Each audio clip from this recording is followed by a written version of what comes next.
नमस्कार दोस्तों। आज का सब्जेक्ट है रेफ्रिजरेशन एंड एयर कंडीशनिंग। जैसा कि आप सभी लोग डीआरडीओ एग्जाम की तैयारी कर रहे हैं, उसी को देखते हुए आरएसी की जो क्लासेस हैं वह मैं आज से स्टार्ट कर रहा हूं, क्योंकि जो भी मैं ऑब्जेक्टिव क्वेश्चन डालता था उससे सब कुछ कवर नहीं किया जा सकता है।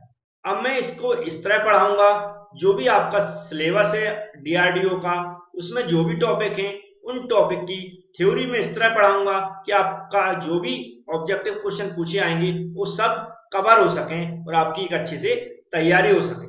तो आज जो मैंने टॉपिक लिया है वह है रेसिप्रोकेटिंग कंप्रेसर। यह एक कंप्रेसर का टाइप है, क्योंकि जो हमारे रेफ्रिजरेटर है उसके कंपोनेंट पर बहुत सारे ऑब्जेक्टिव क्वेश्चन पूछे जाते हैं। तो सबसे पहले मैं वही चैप्टर स्टार्ट कर रहा हूं, तो समझते हैं रेसिप्रोकेटिंग कंप्रेसर को। तो सबसे पहले हम शुरुआत करेंगे कंप्रेसर क्या होता है और उसकी कौन कौन से टाइप्स होते हैं, क्योंकि इस पर भी क्वेश्चन पूछे जाते हैं। तो ध्यान से सुने और समझें। यहां पर लिखा हुआ कंप्रेसर। तो सबसे पहले कंप्रेसर में बता दूं, पहला क्वेश्चन इसी के ऊपर पूछा जाता है कि इसका रेफ्रिजरेटर के अंदर क्या काम है, या ये है किस टाइप का हमारा रेफ्रिजरेटर का पार्ट है। तो जो ये हमारा कंप्रेसर है, ये जो नॉर्मल हमारे रेफ्रिजरेटर होते हैं उनके अंदर कंप्रेसर यूज किया जाता है। और कंप्रेसर का यह हर्ट माना जाता है, मतलब उसका हर्ट माना जाता है। क्यों माना जाता है? जैसे कि हमारा शरीर होता है, उसमें हमारा जो हर्ट होता है वह क्या काम करता है? पंपिंग का काम करता है। मेरा हमारा जो ब्लड होता है उसको पूरी बॉडी में सर्कुलेट कराने का काम करता है। इस तरह जो कंप्रेसर होता है वह भी रेफ्रिजरेटर के अंदर उसी तरह काम करता है। जो भी रेफ्रिजरेटर के अंदर लिक्विड यूज होता है उसको क्या करता है? उसके प्रेशर को इंक्रीज करता है, जिससे कि हमारा रेफ्रिजरेंट है, जो भी लिक्विड है, वह पूरे रेफ्रिजरेटर के अंदर सर्कुलेट हो सके। तो ये तो आपको समझ में आ गया। ये क्वेश्चन कई बार पूछा गया है कि जो कंप्रेसर है वह हमारा रेफ्रिजरेटर का क्या माना गया। तो उसमें कई बार ऑप्शन में रहता है कि हर्ट। तो हर्ट किसे कहते हैं? जो रेफ्रिजरेटर का पार्ट, जो चार नाम रहेंगे उससे पूछा जाएगा कि रेफ्रिजरेटर का हर्ट किसे बोलते हैं, तो उस कंप्रेसर को बोलते हैं। अब दूसरा क्वेश्चन आता है कंप्रेसर कहां पर लगा रहता है। ये भी एक इंपॉर्टेंट क्वेश्चन। तो याद रखें यहाँ पर क्या लगा? एक एवोपरेटर लगा हुआ है, दिख रहा होगा एवोपरेटर, और यहाँ पर एक कंडेंसर लगा हुआ है जहां पर लिखा कंडेंसर। ये एवोपरेटर और कंडेंसर के बीच में क्या लगा रहता है? कंप्रेसर लगा रहता है। यहाँ पर आपको दिख रहा होगा क्या लगा? कंप्रेसर किसके बीच में? एवोपरेटर और कंडेंसर के बीच में कंप्रेसर लगा रहता है। अब हमारा एक जो रेफ्रिजरेशन सिस्टम होता है, वेपर कंप्रेशन रेफ्रिजरेशन सिस्टम। तो जो वेपर कंप्रेशन रेफ्रिजरेशन सिस्टम है वह किस पर बेस्ड है? तो वह कंप्रेसर पर बेस्ड है, इसलिए उसका नाम रखा गया है vapour refrigeration vapour compression refrigeration system. ये सारे क्वेश्चन आपको समझ ध्यान से सुनते जाना और समझते जाना, जिससे आपको कभी भी इस तरह क्वेश्चन पूछे जाते तो समझ में आ सके। अब जो यहाँ पर कंप्रेसर लगा हुआ है, इससे जो एवोपरेटर से क्या आती है? हमारी वेपर फॉर्म में लिक्विड आता है। किसमें? वेपर फॉर्म में, मतलब जो हमारा भाप बोलते हैं ना, भाप के फॉर्म में आता है। क्योंकि जो हमारा एवपोरेटर होता है उसके अंदर से जो लिक्विड होता है हीट को एब्जॉर्ब करता है, वह केस में जो वेपर में कन्वर्ट हो जाता है। और वेपर आती है किससे? किसमें से? यहाँ ये क्या कौन सी लाइन है? Suction line. याद रखें, जो किस लाइन के थ्रू आता है? सक्शन। तो ये सक्शन लाइन भी याद रखना। सक्शन लाइन के एवपोरेटर के अंदर से सक्शन लाइन के थ्रू कंप्रेसर के अंदर वेपर फॉर्म में लिक्विड आता है, मतलब सक करता है ये। फिर इसके बाद जब इस कंप्रेसर के अंदर वह कंप्रेस होती है, कंप्रेस होते समय क्या होता है? उसके प्रेशर और टेम्परेचर इंक्रीज होता है। याद रखें, कंप्रेसर के अंदर क्या होता है? प्रेशर और टेम्परेचर इंक्रीज होता है। और वह डिस्चार्ज कहां से होती है? डिस्चार्ज लाइन से। डिस्चार्ज लाइन से कहां? सेकंड नंबर दिख रहा होगा, लिखा हुआ यहाँ से डिस्चार्ज लाइन लगी हुई, डिस्चार्ज होती है और हमारा कंडेंसर के अंदर जाती है। अब कंप्रेसर का पूछा कई बार क्वेश्चन आता है, कंप्रेसर का फंक्शन क्या है? तो पहला फंक्शन क्या है? यह जो लिक्विड फॉर्म में वेपर होती है उस वेपर को क्या करना? खींचना। कहां से? एवोपोरेटर के अंदर से वेपर को खींच के लाना। ठीक है। फिर दूसरा फंक्शन होता है कि यह जो वेपर होती है, जो कंप्रेसर होता है, वह वेपर के प्रेशर को इंक्रीज करती है। क्या करती? वेपर का प्रेशर कैसा होता है? लो प्रेशर से उसको हाई प्रेशर में कन्वर्ट करना। तीसरा क्वेश्चन होता है कि टेम्परेचर पर, टेम्परेचर जो रहता है वह वेपर का, वह ऑलरेडी इंक्रीज हो गया था, लेकिन वह इसको और मेंटेन करता है और इंक्रीज कर देता है। तो यह टेम्परेचर को भी इंक्रीज करने का काम करता है। तो ये कुछ फंक्शन होते हैं जो कि बहुत सारे ऑब्जेक्टिव क्वेश्चन पूछे गए हैं, वह भी पूछे जा सकते हैं। ठीक है। तो ये आपको दो तीन चीजें समझ में आ गई होंगी जो कि कंप्रेसर का यहाँ पर काम है। अब इसकी क्लासिफिकेशन को समझते हैं। नेक्स्ट यहाँ पर क्लासिफिकेशन लिखा हुआ है, लेकिन क्लासिफिकेशन में मैं वो बताना चाहता हूँ किस तरह के क्वेश्चन पूछा है। वैसे कंप्रेसर देखें तो दो टाइप के होता है, एक पॉजिटिव डिस्प्लेसमेंट कंप्रेसर, एक होता है non positive displacement compressor. Non positive displacement compressor में सेंट्रीफ्यूगल कंप्रेसर आता है, जबकि जो पॉजिटिव डिस्प्लेसमेंट कंप्रेसर उसमें रेसिप्रोकेटिंग कंप्रेसर आता है और रोटरी कंप्रेसर आता है। तो रोटरी कंप्रेसर भी 3 भागों में डिवाइड है, जबकि रेसिप्रोकेटिंग कंप्रेसर भी 3 भागों में डिवाइड है। अब ध्यान रखें, जो रेसिप्रोकेटिंग कंप्रेसर वो किस टाइप का, पॉजिटिव डिस्प्लेसमेंट टाइप का कंप्रेसर। तो ये क्वेश्चन कई बार पूछा गया कि रेसिप्रोकेटिंग जो कंप्रेसर है किस टाइप का कंप्रेसर है। ये किस है, डिस्प्लेसमेंट कैटेगरी में आता है, किसमें, डिस्प्लेसमेंट कंप्रेसर, डिस्प्लेसमेंट टाइप का कंप्रेसर। अब डिस्प्लेसमेंट क्यों बोलते हैं तो मैं इसको आगे समझाऊंगा, जो रेसिप्रोकेटिंग कंप्रेसर को तो समझ में आ जाएगा और मैं इंडिकेट भी करा दूंगा। तो पहला ये क्वेश्चन समझ में आ गया, रेसिप्रोकेटिंग कंप्रेसर किस टाइप का कंप्रेसर है। या फिर क्वेश्चन आता है कि जो पॉजिटिव डिस्प्लेसमेंट कंप्रेसर है या डिस्प्लेसमेंट कंप्रेसर है वह इन चार में से कौन सा है। तो कौन सा होता है, रेसिप्रोकेटिंग कंप्रेसर का लिखा है तो कौन सा, डिस्प्लेसमेंट कंप्रेसर पे आप टिक कर सकते हैं। तो एक क्लासिफिकेशन भी समझ में आ गया।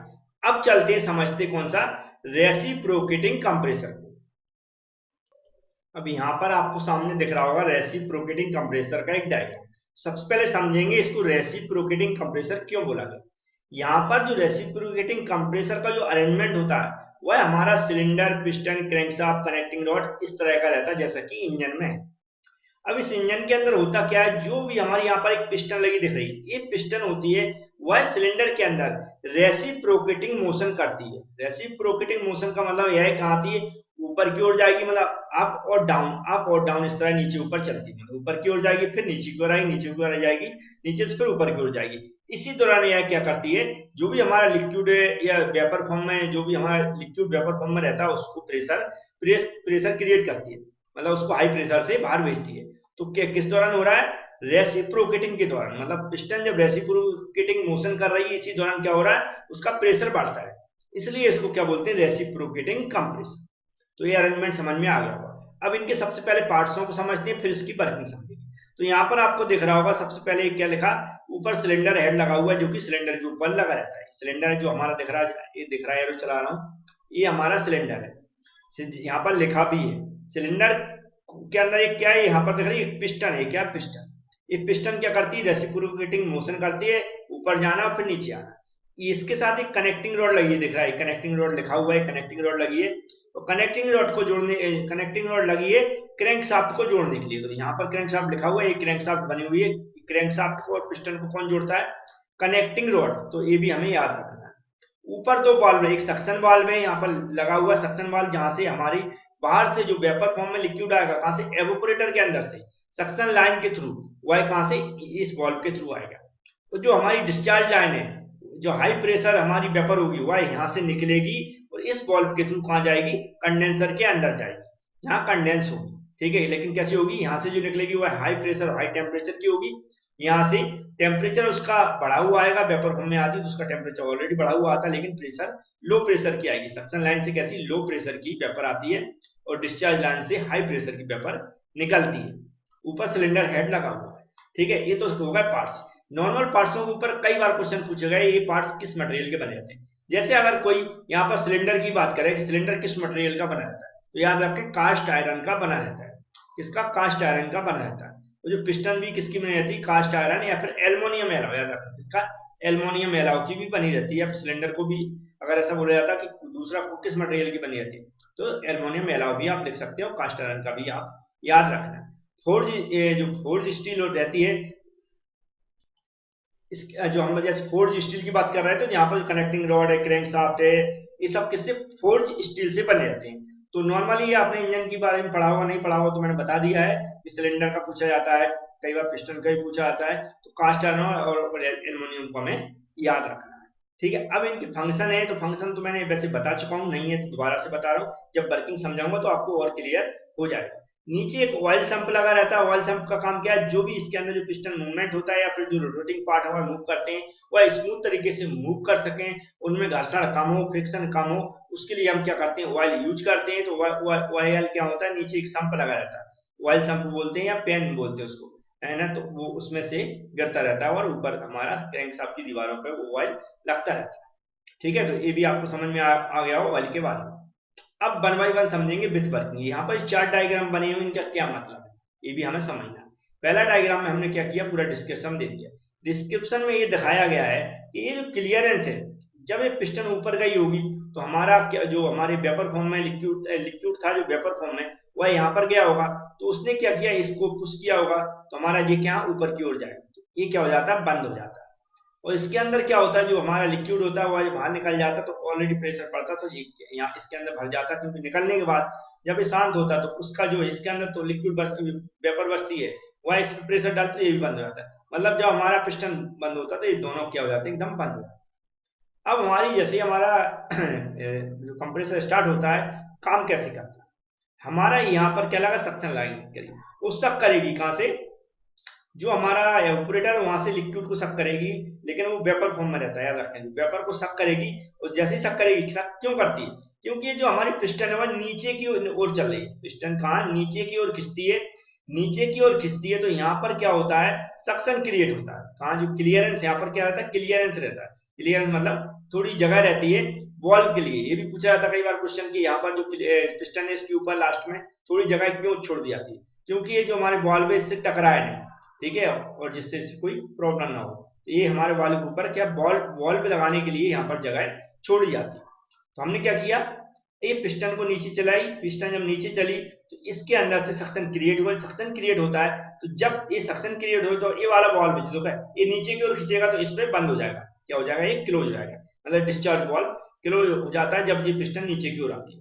और यहाँ पर क्या है, यहाँ पर जो सक्शन वाल्व है ये नीचे की ओर खुलता है, ऊपर की ओर बंद होता है, तो नीचे की ओर खींचेगा तो ये खुल जाएगा। जब ये खुलेगा तो सक्शन क्रिएट हो रहा है, नीचे को तेजी से खींच रहा है, तो इसके जो सक्शन लाइन है उससे जो एवापोरेटर लगा वहां से वेपर को खींचेगा, वेपर खींचेगा, तो इस बॉल पे जब खुल गया तो नीचे की ओर हमारा वेपर भरता जाएगा। और नीचे जब तक यहाँ तक नहीं आएगी क्या हमारी पिस्टन, जब तक ये पूरा भर नहीं जाता, जब तक यहाँ तक आती रहेगी, क्योंकि ये क्या करेगी, जिस हमारी क्रैंकशाफ्ट है वह क्या यहाँ से घूम के आधा चक्कर पूरा कर लेगी। अब समझना ध्यान से, कई बार क्वेश्चन ऐसा पूछा जाता है, इतना तो आपको वर्किंग समझ में आ गई होगी कि जब ये नीचे आया तो हमारा ये वॉल्व ओपन हो गया, ये वॉल्व क्लोज हो गया। कैसे हो गया, क्योंकि ये वॉल्व नीचे की ओर खुलता है, ये वॉल्व ऊपर की ओर खुलता है। जब ये नीचे की ओर खींचेगा, सक्शन क्रिएट होगा, तो ये वॉल्व नीचे की ओर ऑलरेडी खुलता है, तो नीचे की ओर खींचेगा तो खुल जाएगा। ये वॉल्व ऊपर की ओर खुलता है लेकिन नीचे की ओर खींच रहा है तो ये बंद हो जाता है। बंद होने में क्या हुआ, यहाँ से जो हमारा व्यापार है वह अंदर आ गई, सिलेंडर के अंदर भर गई। अब सिलेंडर नीचे से ऊपर की ओर बढ़ेगा, सिलेंडर नीचे से ऊपर की ओर बढ़ता, तो नेक्स्ट स्टेप में दिखाया, इस स्टेप में देखें, इस स्टेप में देखेंगे अब नीचे से ऊपर की ओर पिस्टन जा रही है, तो जब उस पर जो हमारा इसके अंदर क्या भर गई, वेपर भर चुकी है, वेपर भर गई है, तो उस पर प्रेशर पड़ेगा, उस पर प्रेशर पड़ेगा, तो एक किस पे प्रेशर लगाएगी, ये क्योंकि नीचे की ओर खुलता है तो ऊपर को जाएगा, तो ये बंद हो जाएगा, ये बंद हो गया।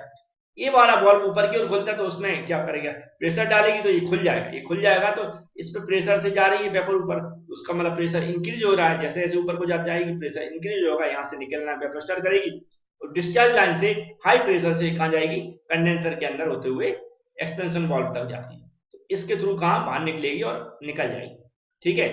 तो अब ये ऊपर की ओर जब तक ऊपर नहीं पहुंच जाती जब तक ये हमारा खुला रहेगा, क्योंकि प्रेशर क्रिएट हो रहा है, जब तक यहाँ क्लियर नहीं पहुंच जाएगी, जब तक ये वाल्व ओपन होता है, यहाँ से हमारी हाई प्रेशर की वेपर वायर डिस्चार्ज लाइन से बाहर जाती है। ये नॉर्मल सी दो स्ट्रोक होते हैं इसके अंदर, कौन कौन से, एक सक्शन स्ट्रोक, एक कंप्रेशन स्ट्रोक।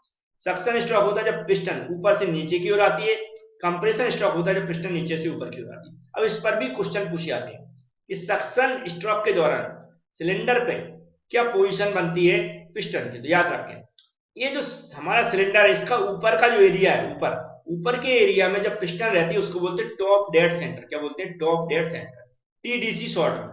और जो नीचे वाला सिलेंडर का एरिया है, सिलेंडर का जो पोजीशन है उसको बोलते हैं बॉटम डेड सेंटर, शॉर्ट में बोलते हैं बीडीसी, बॉटम डेड सेंटर। तो जब सक्शन क्रिएट होता है तो उस दौरान क्या होता है, पिस्टन टॉप डेड सेंटर से बॉटम डेड सेंटर की ओर चलती है।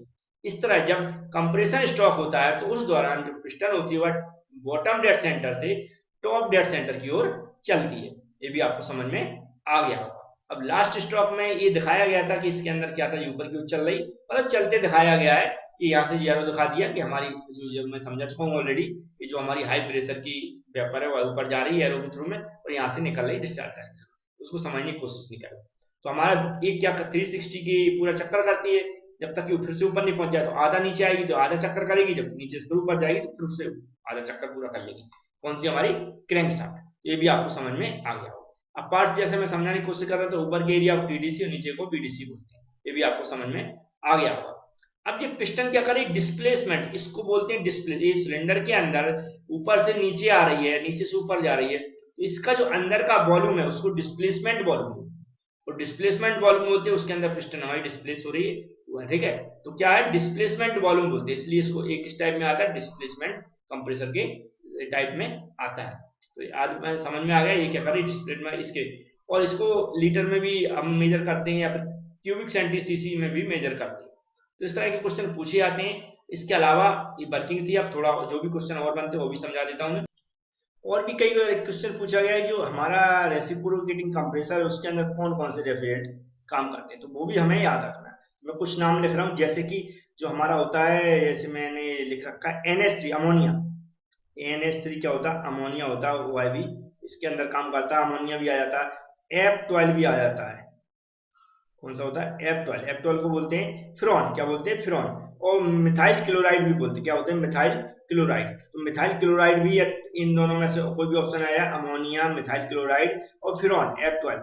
तो ये क्या है, रेफरेंट इसके अंदर यूज किए जाते हैं। जैसे कि मैं इन पार्ट्सों की मटेरियल बता चुका हूँ, तो पूछे जाते हैं उस पर क्वेश्चन, वो भी आप। और कास्ट आयरन के अंदर कौन कौन से हमारे, जिससे उसका जो डेंसिटी घनत्व बढ़ जाता है, उसके लिए कौन कौन से जो एलिमेंट होते हैं वो मिलाए जाते हैं। तो निकल वगैरह मिलाया जाता है, तो वो भी आता है, गैस्केट यूज की जाती है इसमें। ये तो इंजन की अपन पढ़े होंगे, तो ऑलरेडी आपको समझ। अब कंप्रेशन रेशो की बात कर लेते हैं, किसकी, कंप्रेशन रेशो। तो कंप्रेशन रेशो पर कई बार क्वेश्चन पूछा गया है, तो याद रखें compression ratio. Compression ratio, compression ratio का फॉर्मूला होता है absolute discharge pressure, absolute discharge pressure. Absolute discharge pressure अपन होता है एब्सोल्यूट सक्शन प्रेशर। क्या होता है, absolute suction pressure, absolute suction pressure. ये भी कई बार क्वेश्चन पूछा गया। इसके अलावा एक और क्वेश्चन पूछा गया कि जो वॉल्यूमेट्रिक इफिशिएंसी होती है उसका फॉर्मूला क्या होता है, क्या होता है, वॉल्यूमेट्रिक इफिशिएंसी, या वॉल्यूमेट्रिक इफिशिएंसी है ना, या फिर मैं ऐसा बता दूं, वॉल्यूमेट्रिक इफिशिएंसी, ठीक है। वॉल्यूमेट्रिक इफिशिएंसी का फॉर्मूला होता है quantity of gas in the cylinder.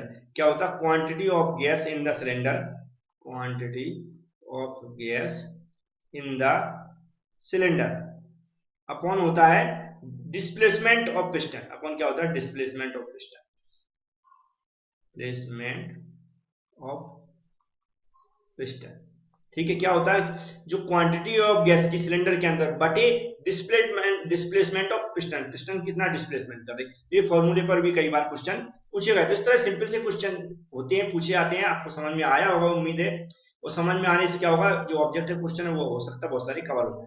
Thank you friends video देखने के लिए।